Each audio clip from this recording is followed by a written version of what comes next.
హరే కృష్ణ. అందరికీ కూడా మన భాగవతామృతం కార్యక్రమానికి అందరికీ కూడా స్వాగతం అండి. సో కార్యక్రమం మొదలుపెట్టే ముందు ప్రార్థనలు చేద్దాము. ఓం నమో భగవతే వాసుదేవాయ. ఓం నమో భగవతే వాసుదేవాయ. ఓం నమో భగవతే వాసుదేవాయ. నారాయణం నమస్కృత్య నరం చైవ నరోత్తమం దేవీం సరస్వతిం వ్యాసం తతో జయముదీరయేత్. శృణ్వతాం స్వకదా కృష్ణ పుణ్యశ్రవణ కీర్తన హృదయంతస్థో హి అభద్రాణి విదునోతి సరసతాం. నష్టప్రాయేషు అభద్రేషు నిత్యం భాగవత సేవయా భగవతే ఉత్తమ శ్లోకే భక్తిర్భవతి నైష్టికే. ఓం అజ్ఞానతిమిరాంధస్య జ్ఞానాంజనశలాకయా చక్షురున్మిలితం యేన తస్మై శ్రీగురవే నమః. శ్రీచైతన్యమనోభీష్టం స్థాపితం యేన భూతలే స్వయం రూపా కదా మహ్యం దదాతి స్వపదాంతికం. వందేహం శ్రీగురో శ్రీయుతాపదకమలం శ్రీగురున్ వైష్ణవాంశ శ్రీరూపం సాగ్రజాతం సగణా రఘునాథాన్వితం తాం సజీవం సాద్వైతం సావధూతం పరిజనా సహితం కృష్ణ చైతన్య దేవం శ్రీరాధా కృష్ణ పాదాన్ సహగణా లలిత శ్రీ విశాఖాన్వితాంశ. హే కృష్ణ కరుణా సింధో దీనబంధో జగత్పతే గోపేశ గోపికా కాంత రాధా కాంత నమోస్తుతే. తప్త కాంచన గౌరాంగీ రాధే వృందావనేశ్వరి వృషభానుసుతే దేవి ప్రణమామి హరిప్రియే. వాంఛాకల్పతరుభ్యశ్చ కృపా సింధుభ్య ఏవ చ పతితానాం పావనేభ్యో వైష్ణవేభ్యో నమో నమః. జయ శ్రీ కృష్ణ చైతన్య ప్రభు నిత్యానంద శ్రీ అద్వైత గదాధర శ్రీవాసాది గౌర భక్త వృంద. హరే కృష్ణ కృష్ణ కృష్ణ హరే హరే హరే రామ రామ రామ హరే హరే. హరే కృష్ణ. ఈరోజు మనము శ్రీమద్ భాగవతము 4వ స్కందము 22వ అధ్యాయము. ఈ యొక్క అధ్యాయం పేరు పృథు మహారాజు కుమారగణమును కలుసుకుంట అనేటువంటి అధ్యాయము. ఈ రోజు మనము 41వ శ్లోకం నుంచి నేర్చుకోవడానికి ప్రయత్నిద్దాము. సయేవం బ్రహ్మపుత్రేణ కుమారేణాత్మమే 41వ శ్లోకం మాతాజీ. సయేవం బ్రహ్మపుత్రేణ కుమారేణాత్మమేధసా దర్శితాత్మా గతి సంయక్ ప్రశస్యోవాచ తం నృపః. మైత్రేయమును పలికెను ఆ విధముగా ఆధ్యాత్మిక జ్ఞాన పరిపూర్ణుడగు బ్రహ్మ తనయునిచే కుమారగణములలో ఒకడు పరిపూర్ణముగు ఆధ్యాత్మిక జ్ఞానమును బడసిన వాడై రాజు వారిని అర్చించి ఇట్లు పలకసాగాను. శాంతకుమారి మాత చదవండి.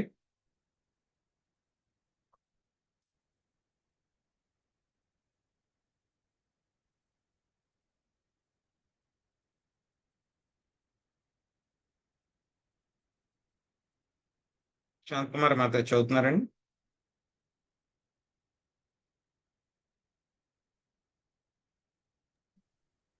హరే హరే కృష్ణ. చదవండి మాతాజీ. వినపడుతుందా ప్రభుజీ? వినపడుతుంది, చదవండి. ఏ శ్లోకం చెప్పండి ప్రభుజీ? 41 మాతాజీ భాష్యం. సరే.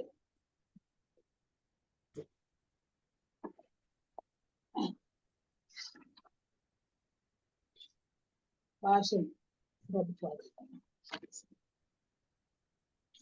ఈ శ్లోకములోని ఆత్మా మేధసాను పదమును శ్రీ పాద విశ్వనాథ చక్రవర్తి ఠాగూరుడు వ్యాఖ్యానించుండేది. ఆత్మని అనగా పరమాత్ములకు శ్రీకృష్ణునకు అనుచు ఆయన అర్థం చెప్పారు. శ్రీకృష్ణుడే పరమాత్ముడు. ఈశ్వరం పరం కృష్ణం సత్యం. ఈశ్వరం పరం కృష్ణం బ్రహ్మ సహితంలో 15.1 కనుక ఎవరిని మనసు పూర్తిగా కృష్ణ భక్తి భావనాకమై ఉన్నదో అతడు ఆత్మామేదని పిలువబడు. గృహమేది అనేది దానికి వ్యతిరేకత. భౌతిక కలాపాలకు సంబంధించిన ఆలోచన ఉంటే మనసు సదా సంకల్పమై ముందు వానికి ఆ పదము వినియోగించు. ఆత్మమేదని వాడు భక్తిలో కృష్ణ కర్మలని సదా సింధించదు. బ్రహ్మతనుడు సనత్ కుమారుడు పూర్తిగా కృష్ణ భక్తి భావన అవుతుంది కనుక ఆధ్యాత్మిక పురోగతి పదము తెలియజెప్పగలరు. దేని ద్వారానైతే మనుషుడు కృష్ణుని అవగాహన చేసుకోగలను ఆ కర్మ పదముని ఆత్మగతి అని పదం సూచించదు. హరే కృష్ణ ప్రభుజీ. థ్యాంక్ యూ ప్రభుజీ. హరే కృష్ణ మాతాజీ. సో మనం చూసాం ఇంతకు ముందు నిన్నంతా కూడా చూసాము ఏ విధంగా అయితే కనుక మనకి సనత్ కుమారులు చెప్పారు భగవంతుడికి దగ్గరికి ఏ విధంగా చేరుకోవాలి, కర్మార్పణం ఏ విధంగా చేయాలి, సో అదే విధంగా యొక్క సంసారాన్ని ఏ విధంగా దాటాలి అనేటువంటి విషయాలంతా కూడా ఆయన చెప్పారనమాట. చెప్పిన తర్వాత ఇప్పుడు పృథు మహారాజు ఏం చేస్తున్నారంటే కనుక ఆ యొక్క కుమారుల్ని ఆయన ఇప్పుడు ప్రైజ్ చేస్తున్నారు అనమాట, పొగుడుతూ ఉన్నారనమాట. సో ఈ శ్లోకంలో ఏం చెప్తున్నారు అని అంటే కనుక వారిని అర్చిస్తూ రాజు ఈ విధంగా పలుకుతూ ఉన్నారంటే ఏం పలుకుతున్నారు అనేటువంటి చూద్దాం. ఇక్కడ మనకి ఆత్మమేధస అని చెప్పారనమాట. ఆత్మమేధస అంటే కనుక ఎప్పుడు కూడా ఆత్మస్థాయిలో ఆలోచిస్తూ ఉండేవాడు అనమాట. అంటే శ్రీకృష్ణ భగవానుడికి ఏ విధంగా నేను ఎప్పుడు కూడా సేవ చేస్తూ ఉండాలి అని చెప్పి ఎప్పుడు ఆలోచిస్తూ ఉండేవాడు. సో మనం చెప్పుకునే ఇంతకుముందు గృహస్థు గృహమేది అని చెప్పి చెప్పుకున్నాం. ఈ యొక్క గృహస్థుకి అంటే కనుక ఏమవుతుంది, గృహం ఏది అంటే కనుక ఏం చేస్తూ ఉంటాడు, భౌతిక కలాపాలకు సంబంధించినటువంటి ఆలోచనల మీదే ఎప్పుడు కూడా మనసు సంలగ్నమై ఉంటుంది అనమాట. ఈ యొక్క గృహం ఏది అనేటువంటి వాడు భౌతిక కలాపాల పట్లని ఇప్పుడు ఆలోచిస్తూ ఉంటాడు. సో కానీ ఈ యొక్క ఆత్మమేది అయినటువంటి వాడు ఏం ఆలోచిస్తూ ఉంటాడు, ఎప్పుడు కూడా కృష్ణ భక్తిలోనే కర్మలు ఏ విధంగా చేయాలి అని చెప్పి ఆ విధంగా ఆలోచిస్తూ ఉంటాడు అనమాట. సో ఆ విధంగా వాళ్ళని సంబోధించడం జరిగింది. తర్వాత పృథు మహారాజు ఏం చెప్తున్నారో చూద్దాం. రాజుం వాచా కృతామేనుగ్రహం పూర్వం హరిణార్తానుకంపినా తమాపాదాయితుం బ్రహ్మన్ భగవన్ యూయమాగతాః. రాజు ఇట్లు పలికెను, ఓ బ్రాహ్మణోత్తమ శక్తి సంపన్న, మీరు నా గృహమునకు రాగలరని సూచించుచు విష్ణు భగవానుడు పూర్వము నా ఎడ నిర్హేతుక కరుణను చూపినాడు. ఆ వరమును రూఢీ చేయుటకే మీరందరూ ఏ తెంచితిరి. లక్ష్మీదేవి మాతాజీ చదవండి. లక్ష్మీదేవి మాతాజీ మీరు 2 పారాగ్రాఫ్లు చదవండి. సో తర్వాత ప్రభావతి మాతాజీ మీరు 3వ పారాగ్రాఫ్ చదవండి. యదాహి దగ్గర నుంచి కొత్త ప్రభావతి మాతాజీ చదవండి. హరే కృష్ణ ప్రభుజీ. దండవత్ ప్రణామాలు. పృథు మహారాజు మహాయజ్ఞమును నిర్వహించు సమయమున విష్ణు భగవానుడు యజ్ఞస్థలిలో ప్రత్యక్షమై త్వరలోనే సనకాది కుమారగణము ఏతెంచి బోధ కావించురని పలికి ఉండెను. కనుకనే పృథువు దేవదేవుని నిర్హేతుక కరుణను గుర్తు చేసుకొని భగవద్వచనములను నెరవేర్చునట్టి కుమారగణమును ఆహ్వానించెను. భగవంతుడు తాను పలికిన భవిష్యత్వాణిని తన భక్తుల ద్వారా నెరవేర్చుచుండును. తన మహిమాన్వతమగు నామము మరియు హరే కృష్ణ మహామంత్రము ప్రపంచంలోని అన్ని నగరములలోనూ గ్రామములలోనూ ప్రచారము కాగలవని శ్రీ చైతన్య మహాప్రభువు భవిష్యవాణి ద్వారా పలికియుండిరి. శ్రీల భక్తి వినోద ఠాకూరులు, శ్రీల భక్తి సిద్ధాంత సరస్వతి మహారాజులు ఆ భవిష్యద్వాణిని నెరవేర్చుటకు ఈడేర్చుటకు కోరియుండిరి. నేను వారి అడుగుజాడలనే అనుసరించుతున్నాను. తన భక్తులను గూర్చి శ్రీకృష్ణ భగవానుడు అర్జునునితో, కౌంతేయ ప్రతిజానీహి నమే భక్త ప్రణశ్యతి. ఓ కుంతీపుత్ర, నా భక్తుడెన్నడను నశింపడని ధైర్యముగా ప్రకటింపుము. భగవద్గీత 9.31 పలికెను. అట్టి విషయమున భగవానుడే స్వయముగా ప్రకటింపగలిగినను అర్జునుని ద్వారానే ఆ ప్రకటన చేయించి తన వాగ్దానము భంగపడినట్లుగా నిశ్చయము చేసుకునేను. భగవానుడు వాగ్దానం చేయగా అతని ఆంతరంగిక భక్తులు దానిని నెరవేర్చురు. దుఃఖిత మానవాళికి లాభమును చేకూర్చుటకై భగవానుడు పెక్కు వాగ్దానములను చేయుచుండును. అతడు ఆ విధముగా వారి ఎడ కరుణామయుడైనప్పటికీ సాధారణముగా వారు అతనిని సేవింపకోరరు. వారి సంబంధము తండ్రి తనయుల సంబంధం వంటిది. పుత్రుడు తండ్రిని మర్చినప్పటికీ నిర్లక్ష్యపరిచినప్పటికీ ఆ తండ్రి పుత్రుని క్షేమమును పూర్తియే సదా ఆతృతను కలిగి ఉండను. ఇచట అనుకంపిన అను పదము ప్రధానమైనది. జీవుల ఎడ కృష్ణ భగవానుడు ఎంత కరుణామయుడై ఉండనగా ఆ పతితుల లాభము కొరకై ఆ దేవదేవుడే స్వయముగా అవతరించుచుండును. హరే కృష్ణ ప్రభుజీ. ధన్యవాదాలు ప్రభుజీ. హరే కృష్ణ. ప్రభాతి మాత చదవండి. హరే కృష్ణ ప్రభుజీ. ధన్యవాద ప్రణామాలు. హరే కృష్ణ. యదా యదా హి ధర్మస్య గ్లానిర్భవతి భారత అభ్యుత్థానమధర్మస్య తదాత్మానం సృజామ్యహం. ఓ భరతవంశీయుడా, ఎప్పుడెప్పుడు మరియు ఎచ్చడెచ్చడు ధర్మమునకు హాని కలుగునో మరియు అధర్మము వృద్ధి నందునో ఆ సమయం నేను స్వయముగా అవతరించను. భగవద్గీత 4.7 చెప్పారు. అనగా కరుణ వల్లనే భగవానుడు వివిధ రూపంలో అవతరించుచుండును. పతిత జీవుల ఎడ కరుణతోనే శ్రీకృష్ణుడు ఈ లోకమును అవతరించను. దాన ప్రవృత్తి కలవారిచే చంపబడుచున్న అమాయక పశువుల ఎడ కరుణతోనే బుద్ధుడు అవతరించను. భక్త ప్రహ్లాదుడి ఎడ కరుణతోనే నరసింహస్వామి ఆవిర్భవించను. సారాంశం ఏమనగా భౌతిక జగత్తులోని పతిత జీవుల ఎడ పరమ కరుణామయుడైన భగవానుడు వారిని అందరినీ భగవద్ధామునకు చేర్చవలసిన కోరికతో తాను స్వయముగా అర్థించుచుండును లేదా తన భక్తులను సేవకులను పంపుచుండును. ఆ విధముగా సమస్త మానవాళి ప్రయోజనం కొరకే శ్రీకృష్ణ భగవానుడు అర్జునునికి భగవద్గీతను ఉపదేశించును. కనుక వివేకవంతులైన వారు కృష్ణ చైతన్యోద్యమును గంభీరంగా స్వీకరించి శ్రీకృష్ణ భగవాన్ని విశుద్ధ భక్తులచే యథాతథము ప్రచారము గావింపబడిన గీతోపదేశములను సంపూర్ణంగా ఉపయోగించుకోగలను. హరే కృష్ణ ప్రభుజీ. ధన్యవాదాలు. హరే కృష్ణ మాతాజీ. ఇక్కడ పృథు మహారాజ్ చెప్తున్నారనమాట. ఇంతకు ముందు అశ్వమేధ యాగంలో వచ్చినప్పుడు అప్పుడే విష్ణు భగవానుడు చెప్పారు. నాకేమని చెప్పారు ఆయన, త్వరలోనే సనత్ కుమారులు నీ యొక్క గృహానికి వస్తారు, వాళ్ళు నీకు జ్ఞానబోధ కావిస్తారు అని చెప్పేసి నాకు చెప్పారు. సో ఆయన చెప్పిన మాటల్ని నిజం చేయడానికే మీరు ఈ రోజు నా యొక్క గృహానికి వచ్చారు అని చెప్పేసి ఇక్కడ ఎవరు చెప్తున్నారు, మనకి పృథు మహారాజు సనత్ కుమారులకి చెప్తున్నారు అన్నమాట. సో ఇక్కడ రకరకాలైనటువంటి ప్రమాణాలు చెప్పారనమాట శ్రీల ప్రభుపాదుల వారి యొక్క భాష్యంలోను. సో ఏం చెప్పారు, మొట్టమొదటి చైతన్య మహాప్రభువులు చెప్పారనమాట. ఏం చెప్పారు, నగరాది గ్రామ్. సో మొత్తం అన్ని నగరాల్లోనూ గ్రామాల్లోనూ కూడా నా యొక్క నామం అంతా కూడా ప్రచారం అవుతుంది అని చెప్పేసి చైతన్య మహాప్రభువు చెప్పారు. ఎప్పుడు 500 సంవత్సరాల క్రితం. సో దాన్ని నిజం చేయడానికి ఎవరు వచ్చారు తర్వాత, ఆయన యొక్క భక్తులు వచ్చారనమాట. కృపానుగా ఎవరు ఇక్కడ శ్రీల ప్రభుపాదుల వారు ఏం చెప్తున్నారు, భక్తి వినోద్ ఠాకూర్ల వారు, భక్తి సిద్ధాంత సరస్వతి ఠాకూర్ల వారు ఆ భవిష్యవాణిని నెరవేర్చారు.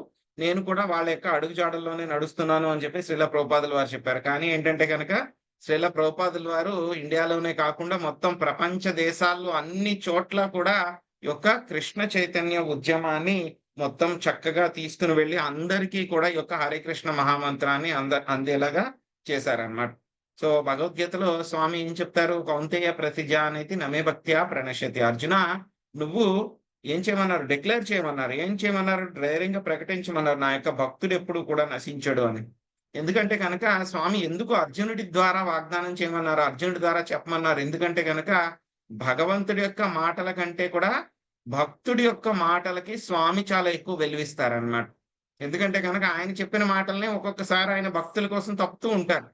కానీ ఎప్పుడైతే కనుక భక్తుడు, ఆయన యొక్క శుద్ధ భక్తుడు ఏదైనా సరే ఒక మాట చేశారు కానీ ఏదైనా ఒక వాగ్దానం చేశారంటే కనుక ఆయన అది పూర్తయ్యేలాగా చూస్తారనమాట. తన మాట కంటే కూడా భక్తుడి యొక్క మాట. సో కాబట్టి ఏం చేస్తూ ఉంటారు, ఇక్కడ భగవంతుడు యొక్క ఎవరైతే కనుక కష్టాల్లో ఉన్నారో ఈ భౌతిక ప్రపంచంలో వాళ్ళందరినీ కూడా రక్షించడానికి వస్తాను అని చెప్తే కనుక భక్తులు ఏం చేస్తూ ఉంటారు, దాన్ని నిజం చేయడానికి వాళ్ళు వస్తూ ఉంటారన్నమాట. సో స్వామి రకరకాలైనటువంటి అవతారాలు తీసుకుని వస్తూ ఉంటారు. ప్రహ్లాద్ మహారాజుని రక్షించడానికి, అదేవిధంగా శ్రీకృష్ణ భగవానుడు ఎంతో మంది భక్తుల్ని రక్షించడానికి, సో అమాయకమైనటువంటి పశువును రక్షించడానికి బుద్ధుడు, ఇలా రకరకాలైనటువంటి అవతారాలు స్వామి వస్తూ ఉంటారు.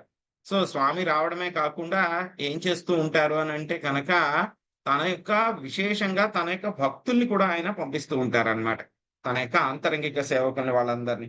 సో మన యొక్క గురు పరంపరలో చూస్తే గనక బ్రహ్మదేవుడు, అదే తర్వాత చూస్తే గనక నారదముని, వ్యాసదేవుల వారు, మధ్వాచార్యులు, అదే విధంగా వ్యాస తీర్థుల వారు, లక్ష్మీపతి, మాధవేంద్రపురి, ఈశ్వరపురి, వీళ్ళందరూ కూడా అన్నమాట. చైతన్య మహాప్రభు, నిత్యానంద మహాప్రభు, నరోత్తమ దాస్ ఠాకూర్ల వారు అందరూ, భక్సిద్ధాంత సరస్వతి ఠాకూర్ల వారు అందరూ కూడా ఏంటంటే కనుక స్వామి యొక్క మాటల్ని నిజం చేయటానికి ఈ యొక్క హరికృష్ణ ఉద్యమాన్ని ముందుకు తీసుకుని వెళ్ళడానికి వాళ్ళందరూ కూడా వచ్చారనమాట.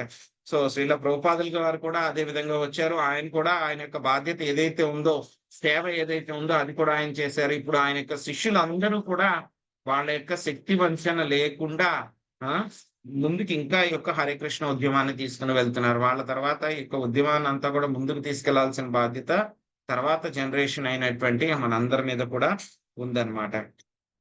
సో ప్రభుపాద గారు చెప్తున్నారు ఇక్కడ ఏంటి, మొత్తం మానవాళి ప్రయోజనం కోసమే అర్జునుడికి భగవద్గీత ఉపదేశించారు.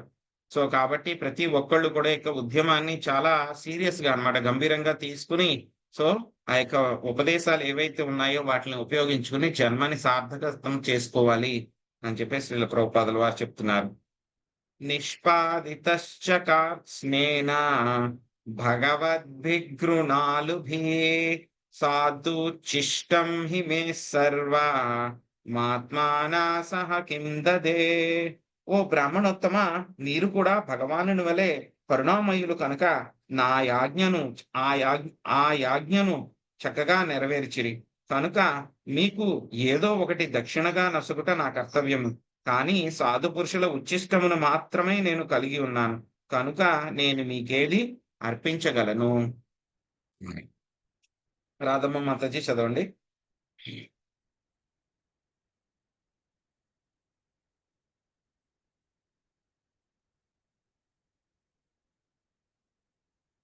రాధమ్మ మాతాజీ ఉన్నారండి?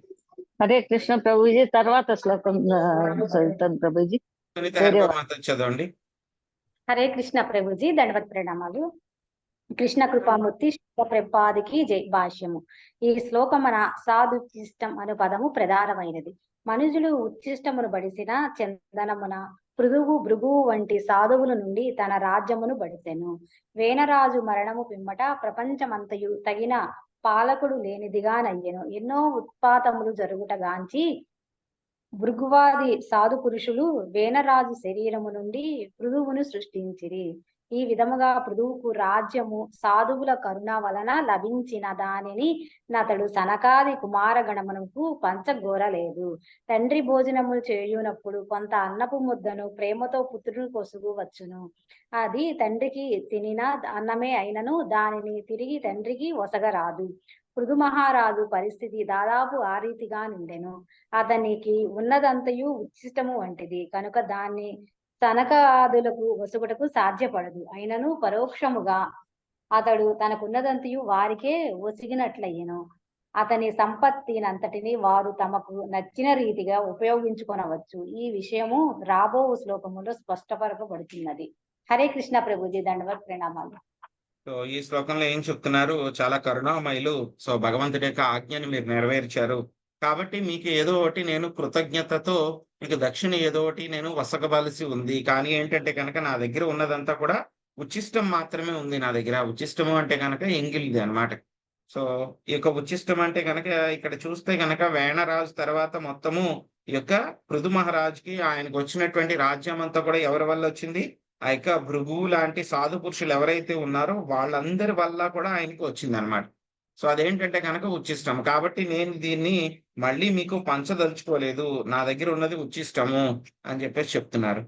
ప్రాణాధారా సుత బ్రహ్మాన్ గృహాశ్చ సపరిచ్చద రాజ్యం బలం మహీకోశ ఇది సర్వం నివేదితం.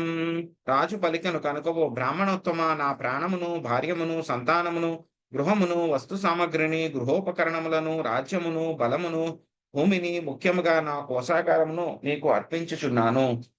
రాధమ్మ మాత చదువుతారండి.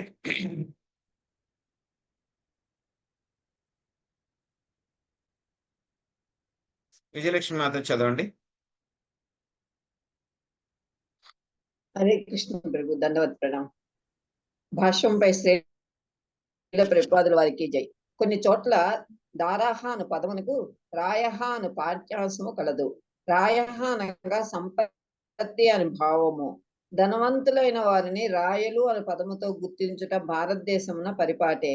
శ్రీ చైతన్య మహాప్రభు యొక్క పరమ భక్తులలో రామానంద రాయలు ఒకరు. గొప్ప ధనవంతుడైన ఆయన మద్రాసు గవర్నర్ గా ఉండేవారు. రాయలు అనేది బిరుదును కలిగిన వారు ఇంకనూ పెక్కురు. రాయ బహదూర్, రాయ చౌదరి వంటి వారు కలరు. భార్యను ధారహ బ్రాహ్మణులకు దానమొసగట అనుమతించబడలేదు. పాత్రుడైన వానికి సమస్తము వసగవలనని చెప్పబడినది గాని భార్యను దానము చేయమని ఎచ్చటను కనబడదు. కనుక ఈ సందర్భమున దారహ అను పదమునకు బదులు రాయహ అను పదమే సముచితమై ఉన్నది. అంతేగాక పృథు మహారాజు సమస్తమును సనకాదులకు వసగినందున కోశాగారమును గూర్చి ప్రత్యేకముగా తెలపవలసిన పని లేదు. పూర్వము రాజులు, చక్రవర్తులు రత్నభాండం అనేది రహస్య కోశాగారమును కలిగి ఉండేవారు. ప్రజలు రాజులకు బహుకరించిన కంకణములు, కంఠాభరణముల వంటి నగలను ఆ రత్నభాండములలో దాచిడివారు. పన్నుల రూపమును వసూలు చేసిన ధనమును నిల్వ చేసేది సామాన్య కోశాగారమునకు ఈ ప్రత్యేక కోశాగారము వేరుగా నుండేది. ఆ విధముగా పృథువు తన నగల రాశినంతటిని సనకాదుల పాదపద్మముల చెంత అర్పించెను. పృథువు యొక్క ధనమంతయు బ్రాహ్మణులకే చెందినది. కేవలం ప్రజా సంక్షేమమునికే అతడు దానిని ఉపయోగించుతుండనని ఇదివరకే చెప్పబడినది. ఆ ధనమంతయు బ్రాహ్మణుల సొత్తే అయినచో తిరిగి దానిని వారికి అర్పించడం ఎట్లు సాధ్యపడను? ఈ అర్పణము సేవకుడు యజమానికి ఆహారము నొసగటం వంటిదని శ్రీపాద శ్రీధర స్వామి వివరించిరి. యజమాని ఆహారమును కొనుగోలు చేసినందున అది అతనికే చెందినట్టిది. కానీ సేవకుడు దాన్ని చక్కగా వండి యజమానికి అర్పించుచుండును. ఈ రీతిగా పృథు మహారాజునకు చెందినదంతయు సనకాదులకు వసగబడెను.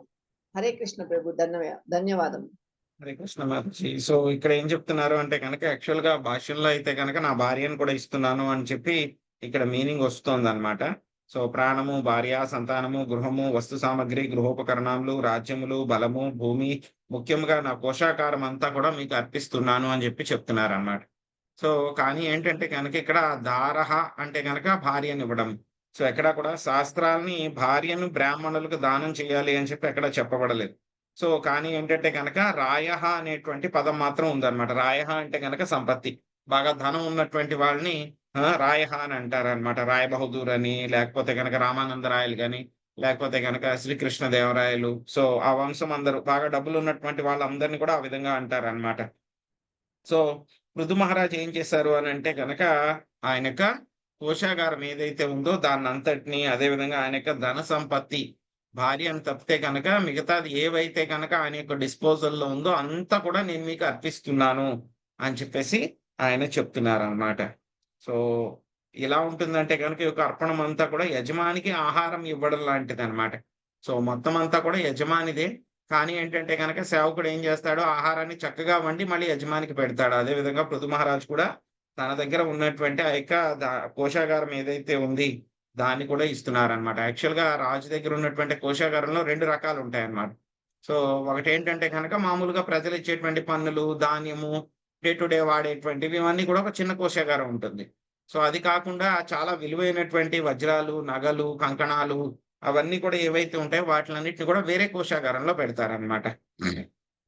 వేరే కోశాగారంలో పెట్టి వాటిని చక్కగా చూసుకుంటారు. దాన్ని రత్న భండారం అంటారనమాట. సో ఇక్కడ పృథు మహారాజు ఆ పెద్ద కోశాగారం ఏదైతే ఉందో దాన్ని పృథు మహారాజుకి నేను ఇక సనకాది కుమారులకి నేను అర్పిస్తున్నాను మీకు అని చెప్పి చెప్తున్నారు. సైనాపత్యం చ రాజ్యం చ దండనేతృత్వమేవ చ సర్వలోకాధిపత్యం చ వేద శాస్త్రా విదర్హతే. వేద జ్ఞానానుసారము పూర్తిగా విద్యనందిన వాడే సైన్యాధిపతి, రాజ్యపాలకుడు, దండించువాడు, లోకాధిపతి ఎగుటకు అర్హుడు కనుక పృథు మహారాజు సమస్తమును సనకాదులకు వసిగెను. శశికళ మాతాజీ చదవండి. శశికళ మాతాజీ మీరు మొదటి, హరే కృష్ణ మాతాజీ మీరు మొదటి 2 పారాగ్రాఫ్లు చదవండి. తర్వాత పాషాం లక్ష్మీ మాతాజీ, తర్వాత 2 పారాగ్రాఫ్లు చదవండి. ఎన్నో శ్లోకం ప్రభుజీ? 45 మాతాజీ.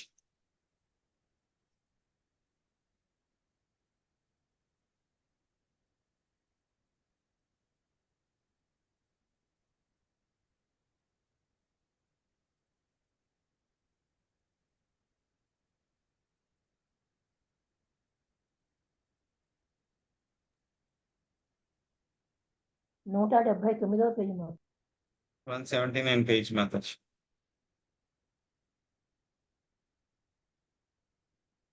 లేకపోతే పాషాం లక్ష్మీ మాతాజీ మీరు మొదటి 2 పారాగ్రాఫ్లు చదవండి. శశికళ మాతాజీ మీరు తర్వాత చివరి 2 పారాగ్రాఫ్లు చదవండి అలాగే మాతాజీ. అలాగే ప్రభుజీ, అలాగే అలాగే. హరే కృష్ణ ప్రభుజీ, ప్రణామాలు. భాష్యం.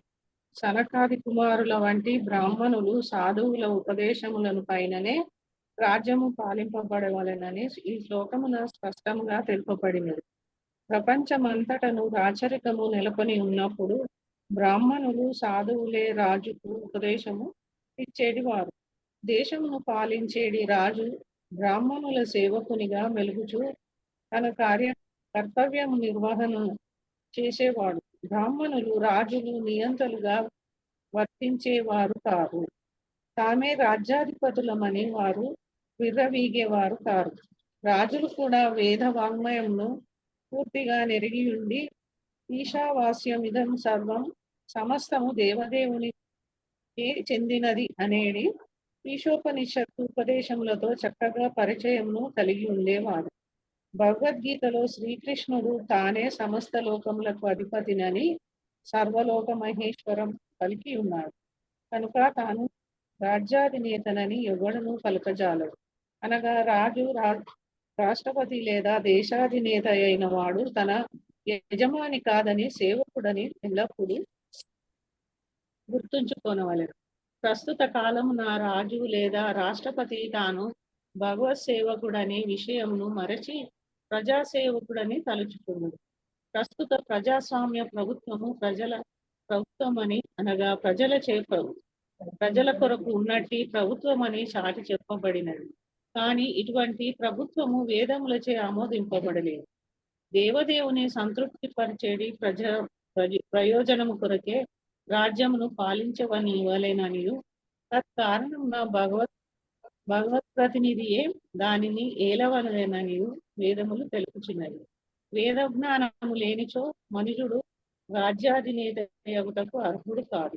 ఉన్నత ప్రభుత్వ పదవులు వేదోపదేశములను క్షుణ్ణంగా నెరిగిన వారికే ప్రత్యేకించి ఉపదేశించబడినవి. వేద శాస్త్ర విదగ్ధి ఈ శ్లోకమున ప్రత్యేకించి స్పష్టముగా తెలుపబడినవి. రాజు, సైన్యాధిపతి, సైనికుడు, పౌరుడు ఏ విధముగా వ్యవహరించవలెనో వేదములలో నిశ్చయమగు ఉపదేశములు కలవు. కానీ దురదృష్టవశాత్తు ప్రమాణమును ఉదహరించకనే ఉపదేశమును గావించు నామమాత్ర తత్వవేత్తలు ఈ కాలమున పెక్కురులు కలరు. పలువురు నాయకులు ఆ ప్రామాణిక ఉపదేశములనే అనుసరించుతున్నారు. తత్ఫలితముగా ప్రజలు సుఖభాగులు కాకున్నారు. హరే కృష్ణ ప్రభుజీ. ధన్యవాదాలు ప్రభుజీ. హరే కృష్ణ. హరే కృష్ణ. హరే శశికళ కృష్ణ మాతాజీ. ప్రభుజీ. Yes, Hare ma'am. కృష్ణ, హరే కృష్ణ. చదువు.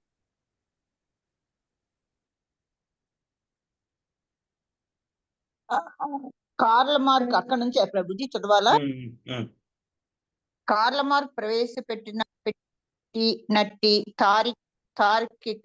తార్కిక సామ్యవాదపు నవీన సిద్ధాంతం అనగా కమ్యూనిస్టు ప్రభుత్వములు దాన్ని అనుసరించు పూర్ణమైనది కాదు.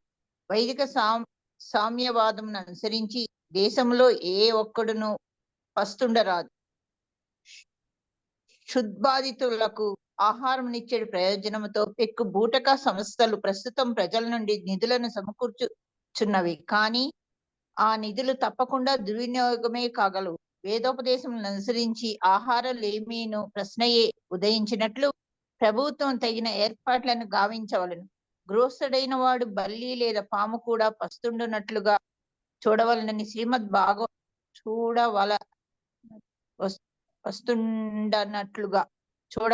శ్రీమద్ భాగవతమున తెలుపబడినది. వాటికి కూడా ఆహారం నష్టవలను. అయినను నిజమునకు ఆహారం లేమీను లేమి అను ప్రశ్నే లేదు. ఏలైనా సమస్తము దేవదేవుని ఆస్తి.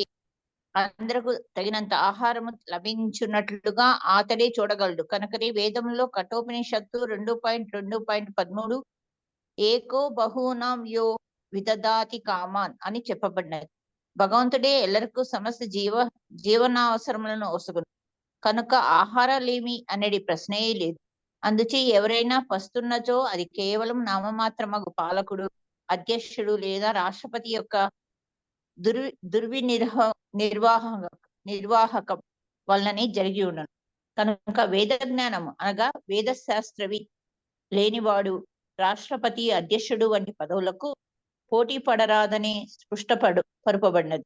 పూర్వకాలమున రాజులు రాజఋషులై ఉండేవారు. అనగా వారు రాజులుగా కొనసాగుచున్నప్పటికీ సాధు సమానులై ఉండేవారు. వారెన్నడూ వేద ఉత్తర్వులను తోసిపుచ్చడివారు కాదు. సాధువులు మరియు బ్రాహ్మణుల నిర్దేశంలోనే వారు రాజ్యపాలనము గావించెడివారు.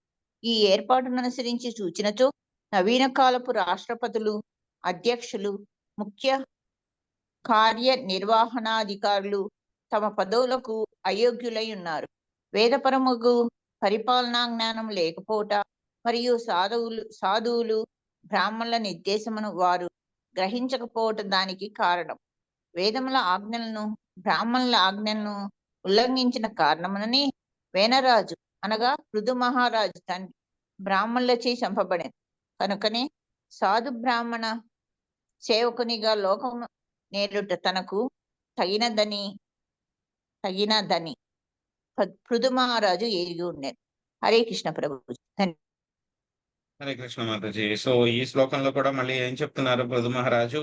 ఏంటి ఈ శ్లోకంలో ముఖ్యంగా ఆయన చెప్తుంది ఏంటి అని అంటే కనుక, ఎవరైతే కనుక వేదాల్లో ఉన్నటువంటి ఆ యొక్క ప్రిన్సిపల్స్, సూత్రాలు ఏవైతే ఉన్నాయో వాటిని తెలుసుకున్నటువంటి వాళ్ళే, ఆ జ్ఞానం ఉన్నటువంటి వాళ్ళే మాత్రమే ఆ యొక్క సైన్యాధిపతి కానీ, రాజ్యాధిపతి కానీ, లేకపోతే కనుక దండనాయకుడు కానీ, లోకాధిపతి కానీ, ఇవన్నీ కూడా అవ్వడానికి వాళ్ళకి అర్హత ఉంది.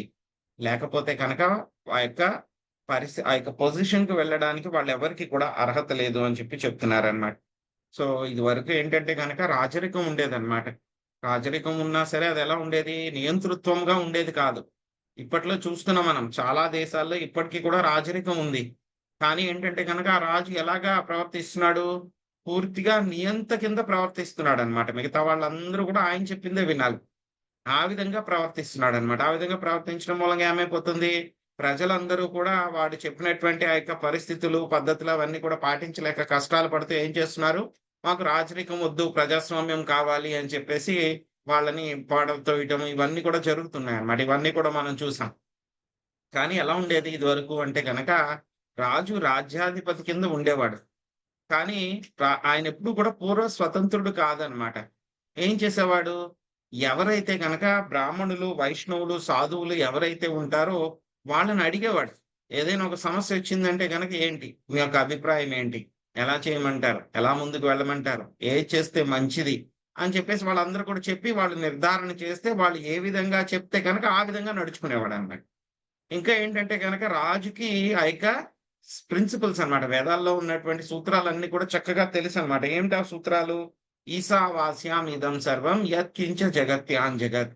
సో మొత్తం ఏదైతే కనుక ప్రతిదీ కూడా కదిలేది, కదలనటువంటిది ప్రతిదీ కూడా అన్నిటికీ కూడా యజమాని ఎవరు? శ్రీకృష్ణ భగవానుడు, దేవాది దేవుడు. అన్ని లోకాలన్నిటికీ కూడా ఆయనే అధిపతి. కానీ ఏంటంటే కనుక నన్ను ఏదో ఒక చిన్న రాజ్యానికి నేను చేసుకున్నటువంటి ఒక పుణ్య కర్మలను బట్టి ఈ యొక్క ప్రజలందరినీ కూడా రక్షించడానికి నాకు ఒక పోస్ట్ ఇవ్వబడింది అంతే. కానీ యొక్క యజమాని ఎవరు? శ్రీకృష్ణ భగవానుడు. నేనేంటి? జస్ట్ నాకు ఇవ్వబడినటువంటి బాధ్యత. సో వీళ్ళందరినీ కూడా చక్కగా పాలిస్తే కనుక ఏమవుతుంది? అది భగవంతుడికి సేవ చేసినట్లు అవుతుంది అని చెప్పి అటువంటి మైండ్ సెట్ తోటి రాజులందరూ కూడా పరిపాలన చేస్తే, ఆ యొక్క బ్రాహ్మణులు, వైష్ణవులు, సాధువుల యొక్క ఆధ్వర్యంలో చేస్తే కనుక ఎలా ఉండేది? రాజ్యాలు బ్రహ్మాండంగా ఉండేది అన్నమాట. ఎలా చూసుకునేవారు? రాజులందరూ కూడా తన సొంత పిల్లల్లాగా చూసుకునేవాళ్ళు. కేవలం ప్రజల్నే కాదు, ప్రజ అంటే కనుక ఏంటి, జంతువుల్ని కూడా ఆ విధంగా చక్కగా చూసుకునేవాళ్ళు అన్నమాట. కానీ ఏమైపోయింది? ఇప్పుడు ఉన్నటువంటి ఈ యొక్క ప్రజాస్వామ్యం వల్ల, కలియుగంలో ఏమైపోయింది? సో వాళ్ళు ఏంటంటే కనుక నేను భగవంతుడి యొక్క సేవ కింద ఇది పని చేస్తున్నాను అని చెప్పని అనుకోరు. కానీ ఏమనుకుంటున్నారు? నేను ప్రజాసేవకుణ్ణి అని చెప్పి తలుచుకుంటారనమాట. యాక్చువల్‌గా కర్ణాటకలో అయితే గనక అక్కడ విధాన్ సౌధ మీద రాసిపెట్టి ఉంటుందన్నమాట. Government work is God's work. పెద్ద అక్షరాల్లో విధాన్ సౌధ పైన రాస్తుంది. అది ఇప్పటికీ ఉంది. ఇంగ్లీష్‌లో ఉంటుంది. Government work is God's work. కానీ దాన్ని అందరూ కూడా మర్చిపోతున్నారన్నమాట. పొలిటీషియన్స్ మర్చిపోయి వాళ్ళ యొక్క సొంత పనుల కింద వాళ్ళు చేస్తున్నారన్నమాట వాళ్ళు. సో, ఈ విధంగా ఏంటంటే గనక ఇటువంటి ప్రజాస్వామ్య ప్రభుత్వాలు వేదాలతోటి ఆమోదించబడలేదన్నమాట. సో, ఏం చెప్తున్నాయి అంటే కనుక వేదాల్ని ఎవరైతే గనక తెలుసుకున్నారో అటువంటి వాళ్ళే ఇటువంటి రాజు కానీ, సైన్యాధిపతి గాని అటువంటి స్థాయికి వాళ్ళు వెళ్ళగలరు. కానీ ఏమవుతుంది ఇప్పుడు అటువంటి జ్ఞానం లేకుండా ఒక నామమాత్రపు తత్వవేత్తలందరూ కూడా ఏమైపోతున్నారు? అటువంటి ఆ యొక్క పొజిషన్స్ కి వెళ్ళిపోతున్నారు. కాబట్టి ప్రజలందరూ కూడా చాలా కష్టాలు అనుభవిస్తున్నారు. సో, యాక్చువల్‌గా ఏంటంటే గనక ఈ యొక్క కమ్యూనిస్ట్ ప్రభుత్వాలన్నమాట. కార్ల్ మార్క్స్ పద్ధతి ఆయన కూడా ఒక సిస్టమ్ పెట్టాడు. ఏంటి? ఆ సిస్టమ్ ఏంటంటే గనక మొత్తం ఆ యొక్క దేశంలో ఉన్నదంతా కూడా ఏంటి? అందరి ప్రజలకి సంబంధించింది. సో, అందరు ప్రజలు కూడా సమానమే. ప్రతి ఒక్కళ్ళు కూడా సమానమే. అందరికీ కూడా ఈ యొక్క రిసోర్సెస్ అన్ని కూడా సమానంగా అందాలి అని చెప్పేసిది ఏంటంటే గనక సామ్యవాదం అన్నమాట. ఇక కమ్యూనిస్ట్ పద్ధతి అన్నమాట. కానీ ఏంటంటే గనక మనం ఎంతలాగా ఆ యొక్క సమానత్వము చెయ్యాలి అని చెప్పి చేసినా సరే ఎక్కడో చోట కొంచెం తేడా ఉంటుందన్నమాట.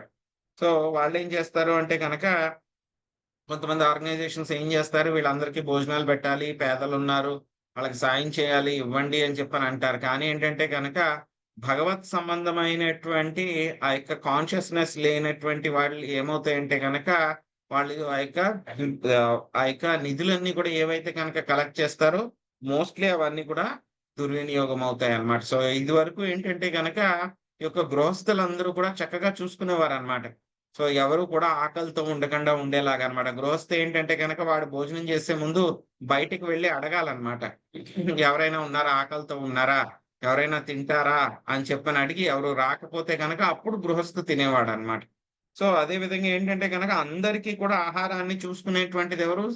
స్వామి చూసుకుంటారన్నమాట. ఎందుకంటే గనక మనం అందరం కూడా ఆయన యొక్క సంతానం. మమైవాంశ జీవలోకే జీవభూత సనాతనః. మనమందరూ కూడా ఆయన యొక్క అంశాలు, ఆయన యొక్క సంతానం కాబట్టి చిన్న చీమకి ఎంతైతే గనక ఆహారం కావాలో అంత పెద్ద ఏనుగుకి ఎన్ని టన్నుల ఆహారం కావాలో అన్ని టన్నుల ఆహారము ఆయనే ప్రొవైడ్ చేస్తూ ఉన్నారన్నమాట.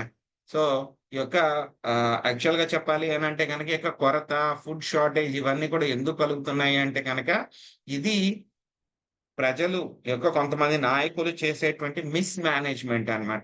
దాని మూలంగానే ఇవన్నీ కూడా జరుగుతూ ఉన్నాయన్నమాట.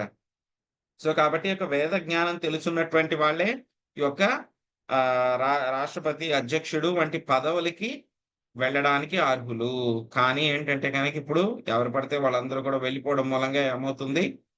యొక్క ప్రజలందరూ కూడా చాలా బాధలు పడుతున్నారు అని చెప్పి చెప్తున్నారన్నమాట. స్వమేవ బ్రాహ్మణో భుంక్తే స్వం వస్తే స్వం దదాతి చ తస్యైవానుగ్రహేణేనాం భుంజితే క్షత్రియాదయః. బ్రాహ్మణుల అనుగ్రహము వలన క్షత్రియులు, వైశ్యులు, శూద్రులు తమ ఆహారమును భుజించుచున్నారు. బ్రాహ్మణులే తమ ఆస్తిని అనుభవించుచు దానిచే తమ బట్ట కట్టుకొనుచు దానితో దానములు చేయుచున్నారు. రాధమ్మ మాత హరే చదువు. కృష్ణ ప్రభు. దండవత్ ప్రణామం ప్రభుజీ. భాష్యం శ్రీల ప్రభుపాదులకు జై. దేవదేవుడగు శ్రీకృష్ణుడు నమో బ్రాహ్మణ దేవాయ అని అర్చింపబడింది. అనగా ఆ దేవదేవుడు బ్రాహ్మణులను పూజనీయ దేవుడుగా స్వీకరించనని భావం. ఎల్లరూ అతన్ని అర్చించనను ఇతరుల ఉపదేశార్థము అతడు బ్రాహ్మణులను అర్చించును. వేద జ్ఞానంను శబ్ద బ్రహ్మం ప్రపంచమంతటా విస్తరింపజేయటం ఒక్కటే తమ కార్యమైనందున బ్రాహ్మణుల ఉపదేశములను ప్రతి ఒక్కరూ పాటించవలను. వేద జ్ఞానంను ప్రచారం చేయుటకు బ్రాహ్మణులు కొరవడినప్పుడు సంఘంలో అయోమయ స్థితి ఏర్పడింది. బ్రాహ్మణులు, వైష్ణవులు శ్రీకృష్ణ భగవాన్ని ప్రత్యక్ష సేవకులు కనుక ఇతరులపై వారు ఆధారపడరు. నిజమునకు ప్రపంచమందలి సమస్తము బ్రాహ్మణులకే చెంది ఉన్నది.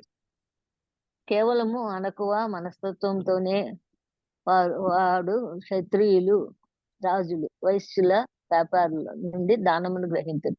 సమస్తము బ్రాహ్మణులకే చెందిన క్షత్రియ ప్రభుత్వము మరియు వ్యాపారస్తులు ధనమును దాచేడు వారి వల్లే సమస్తమును తమ రక్షణలో ఉంచుకొనిద్దరు. తదుపరి బ్రాహ్మణులకు ఎప్పుడు ధనము అవసరమైతే అప్పుడు వారు పొసగవలసి ఉండదు.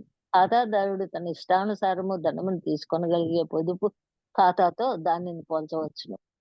భగవత్ సేవలో నియుక్తులై ఉండడి కారణమున బ్రాహ్మణులకు ఆర్థిక వ్యవహారములను చూచుటకు సమయం చాలదు. కనుకనే ధన సంపత్తులు క్షత్రియుల, రాజుల చెంత ఉంచబడినవి. బ్రాహ్మణులు కోరినంతనే వారు ధనము నివ్వవలను. నిజమునకు బ్రాహ్మణులు లేదా వైష్ణవులు ఇతరుల సొమ్ముపై ఆధారపడి జీవించరు. ఇతరుల నుండి ధనమును స్వీకరించుచున్నట్లు గోచరించను వారు తమ ధనమును ఖర్చు పెట్టియే జీవించరు. క్షత్రియులు మరియు వైశ్యులు కలిగి ఉన్నదంతయు బ్రాహ్మణులకే చెందింది కనుక వారికి దానం చేసే హక్కు లేదు. కనుక వారు బ్రాహ్మణుల ఆదేశము మేరకే దానం ఇవ్వవలను. కానీ దురదృష్టవశాత్తు ప్రస్తుతం బ్రాహ్మణులు కొరవడి ఉన్నారు. ఇక నామమాత్రమగు క్షత్రియులు, వైశ్యులు బ్రాహ్మణుల ఆదేశములను అమలు పరచనందున ప్రపంచమంతయు అయోమయ స్థితిలో పడినది. థ్యాంక్ యూ క్షత్రియులు, మాతాజీ. థ్యాంక్ యూ మాతాజీ. భవానీ మాతాజీ రెండో థ్యాంక్ యూ పారాగ్రాఫ్ ప్రభుజీ. చదవండి. హరే కృష్ణ. హరే కృష్ణ ప్రభుజీ, పేజ్ నెంబర్ చెప్పండి. Page number 182.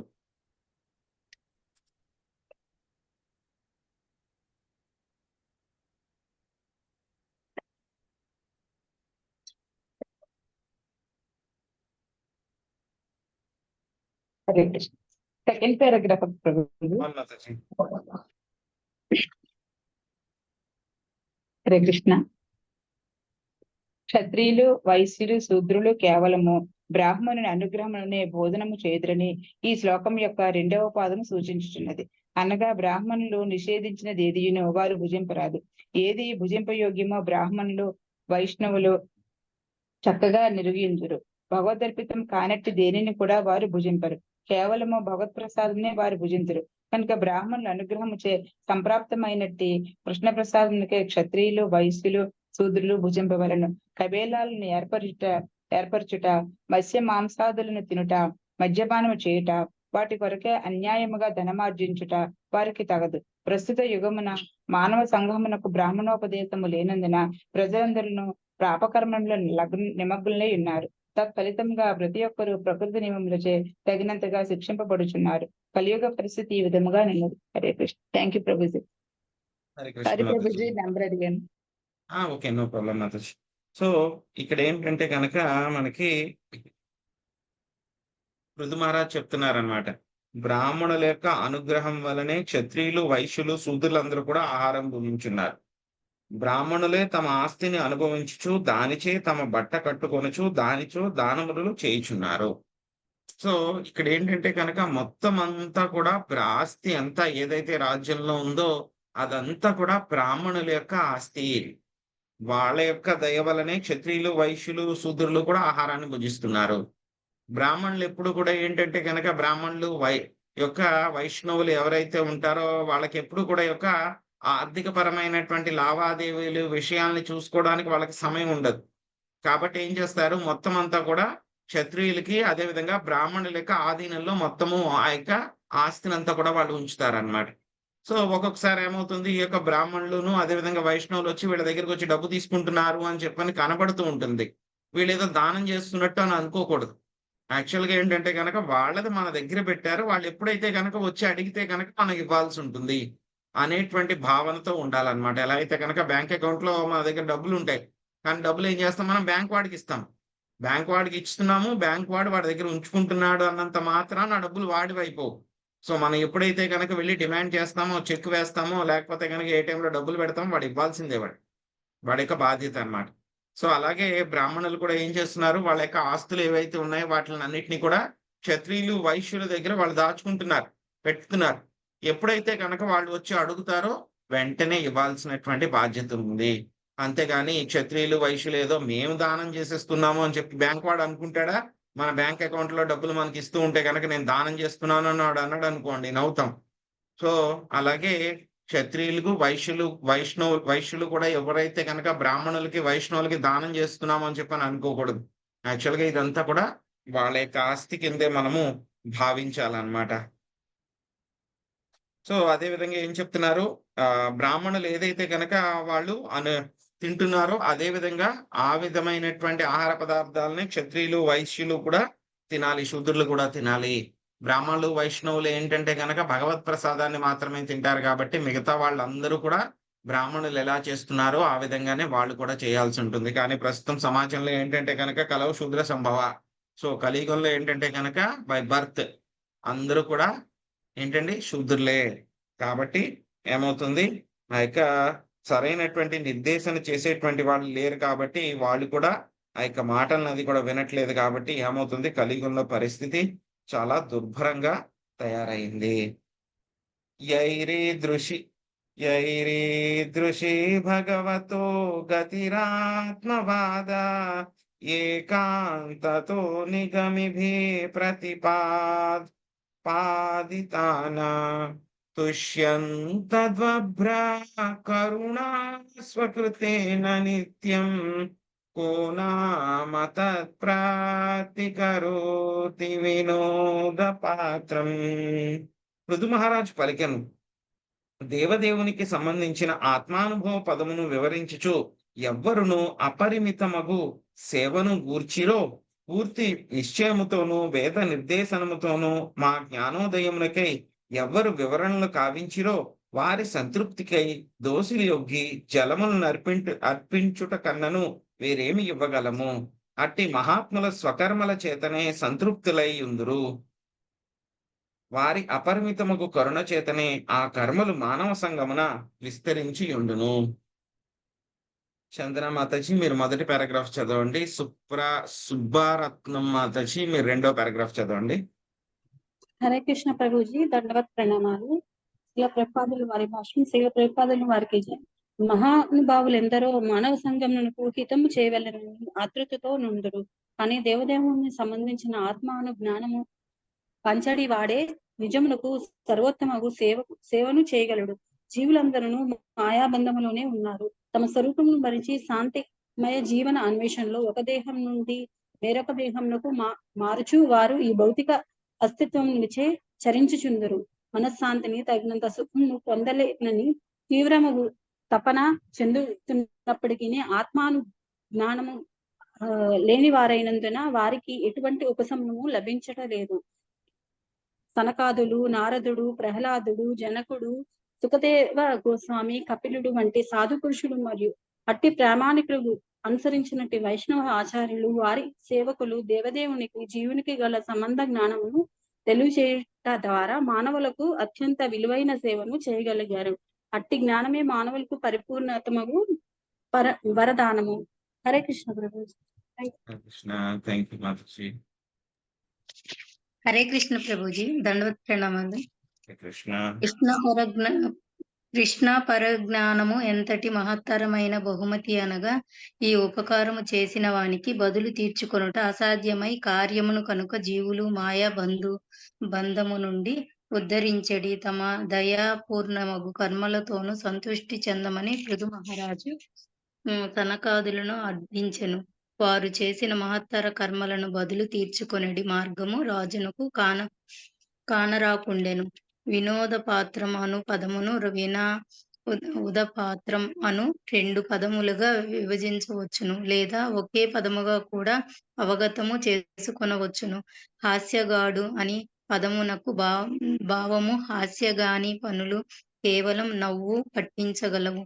గురువుకు కృష్ణ పరజ్ఞానము ఉపదేశించిన వాడు ప్రత్యుపకారము చేయుటకు యత్నించువాడు హాస్యగాని వలె పరిహాస పాత్రుడు కాగలడు. ఏలయనాటి రుణమును తీర్చుకొనుట అసాధ్యమై కార్యము మూలమగు కృష్ణ భక్తి భావను జాగృతము చేయగలిగిన వాడే సమస్తము మానవాళికి ఉత్తమమైన మిత్రుడు, ఉపకారి అయి ఉన్నాడు. హరే కృష్ణ ప్రభుజీ, దండవత్ ప్రణామాలు. హరే కృష్ణ మాతాజీ. సో ఇక్కడ పృథు మహారాజు ఇంకా చివరి శ్లోకంలో చెప్తున్నారనమాట. సో ఏం చెప్తున్నారు ఇక్కడ, మీ వంటి గొప్ప మహాత్ముల ఎవరైతే ఉన్నారో, మీ యొక్క మహాత్ములు ఎవరైతే ఉన్నారో వాళ్ళందరూ కూడా ఏం చేస్తూ ఉంటారు, మొత్తము సమాజానికి మంచి చేయడానికి వాళ్ళు రకరకాలైనటువంటి పనులన్నీ కూడా చేస్తూ ఉంటారు. సమాజంలో ఈ మంచి చేసేటువంటి వాళ్ళు చాలా మంది ఉంటారన్నమాట. ఫిలాంథ్రపిస్ట్ అంటారు.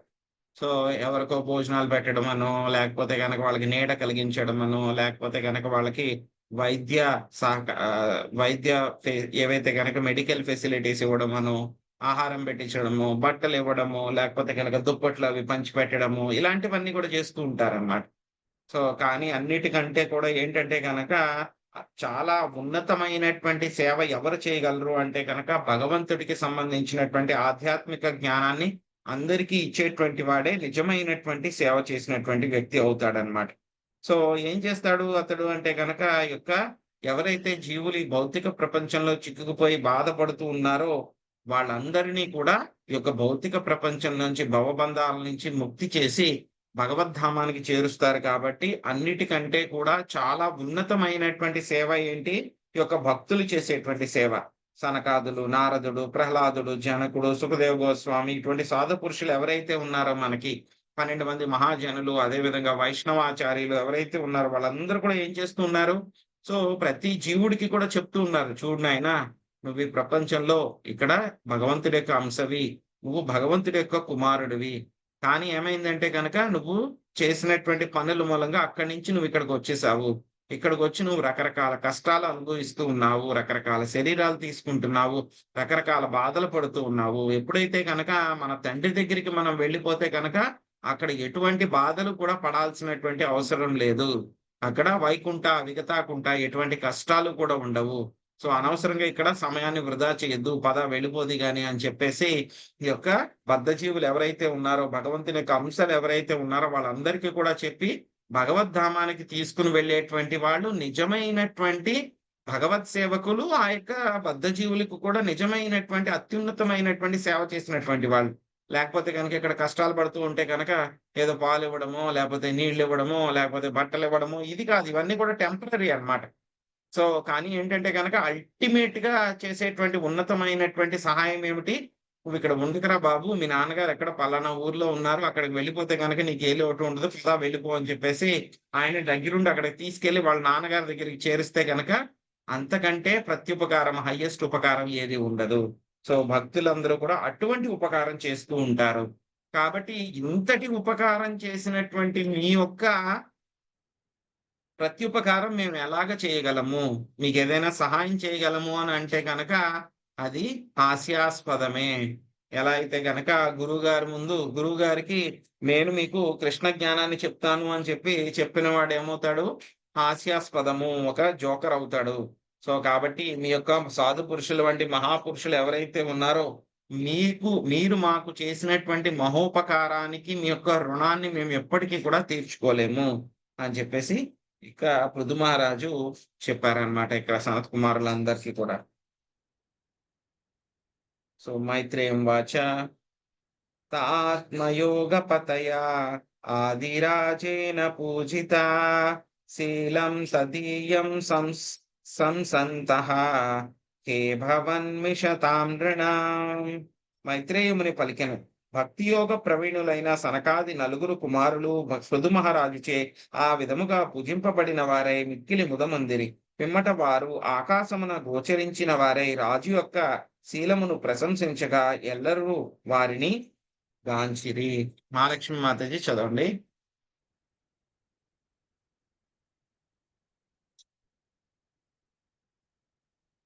ఉన్నారా మాతాజీ? స్వప్న మాతాజీ మీరు చదవండి.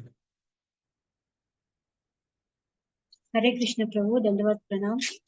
నన్ను పిలిచారా ప్రభు? మాతాజీ మీరు 49వ శ్లోకం చదవండి మాతాజీ. హరే కృష్ణ. తర్వాత శ్లోకం. హరే కృష్ణ ప్రభుజీ.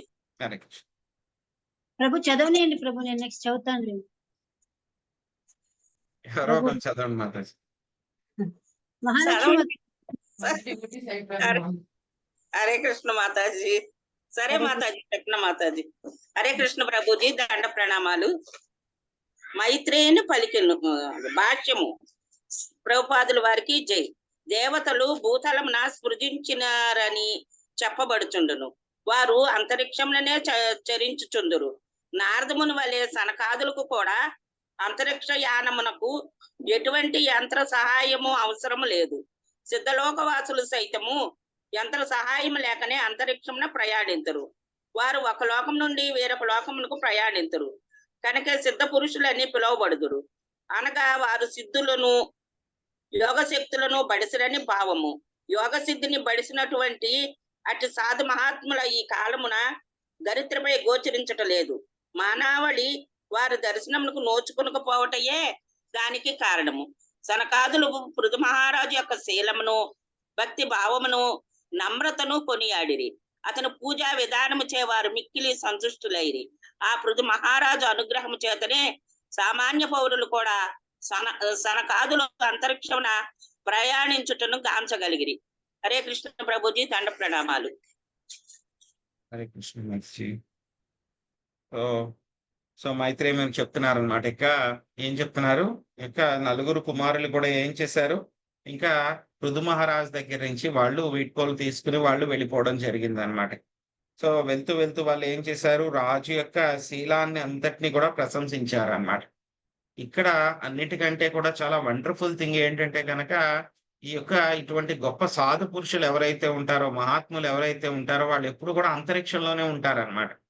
భూమండలానికి వచ్చినా సరే వాళ్ళు ఏంటంటే కనుక భూమిని టచ్ చేయరు. వాళ్ళు భూమి పైన కొంచెం గ్యాప్ లో పైన ఉంటారన్నమాట వాళ్ళు.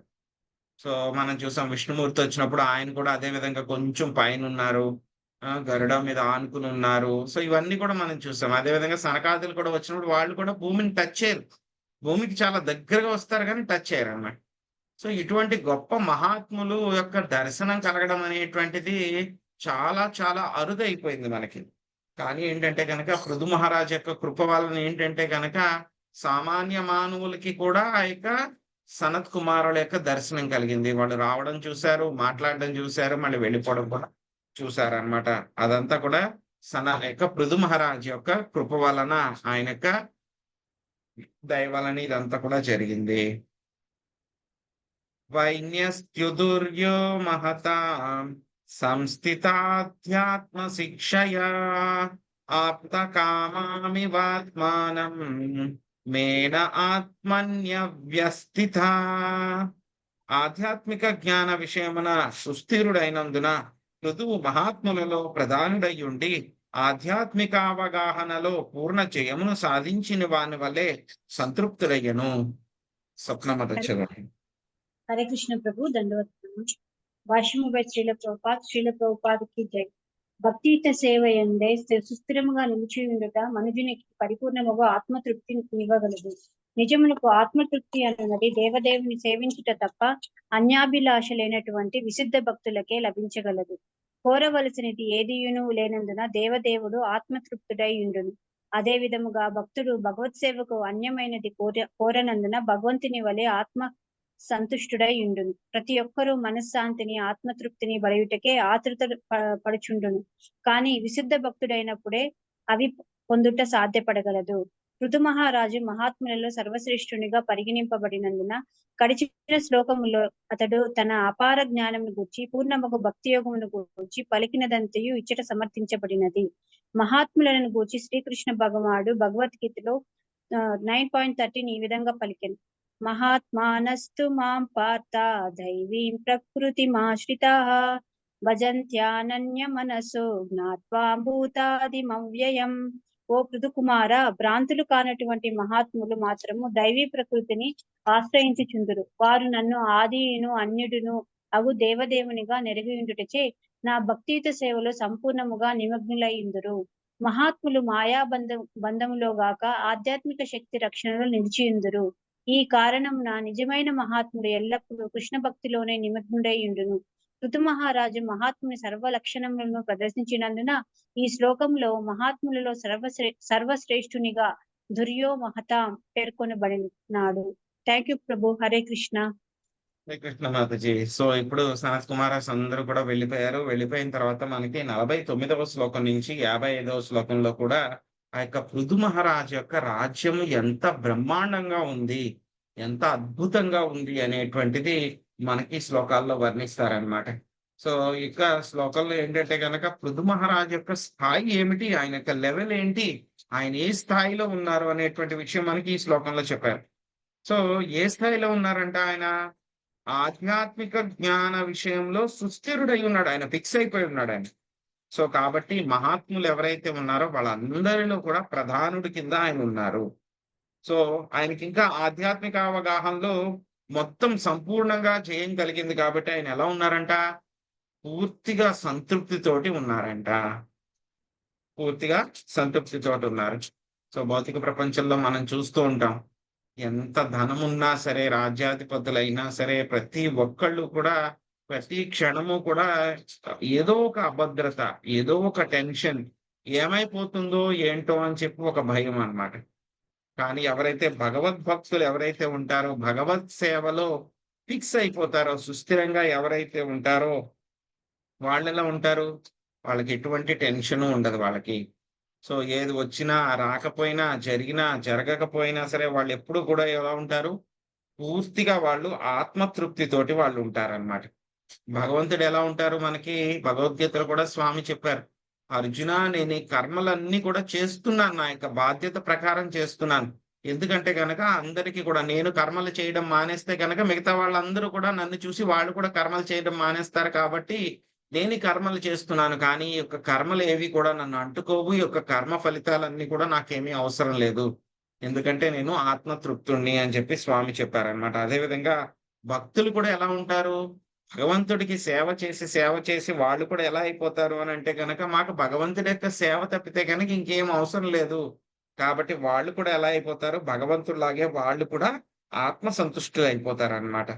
సో ఇవన్నీ కూడా ఎవరికి సాధ్యమవుతుంది, ఎవరైతే కనుక ఉత్తమాధికారి అయిపోతారో, సో విశుద్ధ భక్తులు ఎవరైపోతారో వాళ్ళు ఈ స్థాయికి వెళ్తారన్నమాట.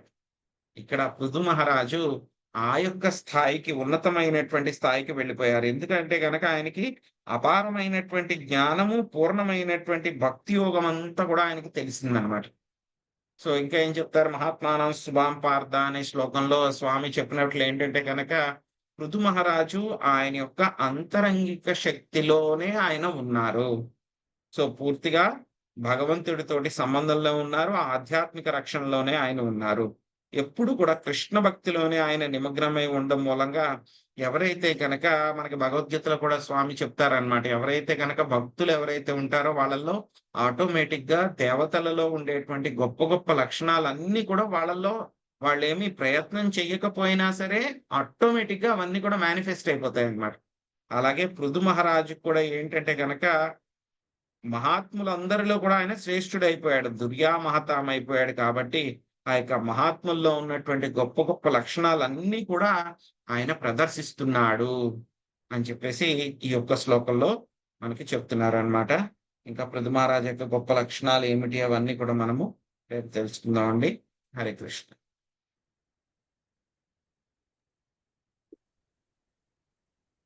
హరే కృష్ణ ప్రభుజీ, దండ ప్రణామం. హరే కృష్ణ ప్రభుజీ, దండ ప్రణామాలు ప్రభుజీ. హరే కృష్ణ ప్రభుజీ, ప్రణామాలు. హరే కృష్ణ ప్రభుజీ. హరే కృష్ణ ప్రభుజీ, దండవత్ ప్రణామాలు. హరే కృష్ణ ప్రభుజీ, దండవత్ ప్రణామాలు. హరే కృష్ణ, దండవత్ ప్రణామాలు. వాంఛా కల్పతరుభ్యశ్చ కృపా సింధుభ్యైవ చ పతితానాం పావనేభ్యో వైష్ణవేభ్యో నమో నమః. అనంత కోటి వైష్ణవ వృందకి జై, శ్రీల ప్రభుపాదికి జై, నితాయ్ గౌర ప్రేమానందే హరి హరి హరి బోల్. హరే కృష్ణ ప్రభుజీ. ప్రభుజీ ఒక చిన్న డౌట్. ప్రభుజీ చెప్పండి మాతాజీ.